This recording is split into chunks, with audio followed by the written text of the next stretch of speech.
Here I have Xiaomi Black Shark 5, and today I'm going to show you how to turn off front camera mirroring effect on this device. So firstly you have to open camera, then switch to the front camera, and now, like just for example, let's take one photo with this feature enabled, and then I'm going to show you how you can disable it. So you tap on three stripes, go to settings, and here you have mirror front camera. Just disable it like this, and now your photos won't be mirrored anymore.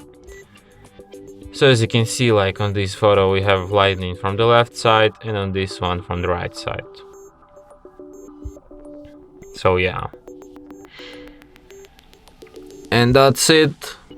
Thanks for watching. If you find this tutorial useful, don't forget to hit that like button and subscribe to our channel.